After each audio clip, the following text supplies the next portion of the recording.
পেহেলগামে জঙ্গি হামলার পর পাকিস্তানের ওপর ভারতের আক্রমণ শুধুমাত্র সময়ের অপেক্ষা।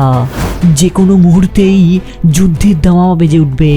কিন্তু তোমরা কি জানো যে 1947 সালে ভারত আর পাকিস্তানের মধ্যে যখন ভাগাভাগি হয়েছিল তখন ভারতে থাকা ব্রিটিশ ইন্ডিয়ান আর্মিকেও দুটি ভাগে বিভক্ত করা হয়েছিল এবং সেনাবাহিনীতে থাকা 4 লাখ সেনার মধ্যে 1,40,000 সেনা পাকিস্তান পেয়েছিল আর 2,60,000 সেনা ভারত পেয়েছিল।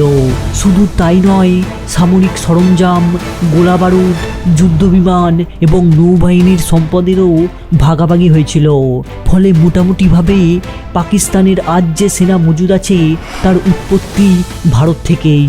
মানে ছেলে অবুঝ হলেও তাকে বোঝানো যায়, কিন্তু ছেলে যদি পাকিস্তানের মতো গিঁড়ে হয় তাহলে তাকে বোঝানো শক্ত। তবে গিঁড়ে পাকিস্তানকে কীভাবে ঠান্ডা করতে হয় সেটা হয়তো ভারত খুব ভালোভাবেই জানে।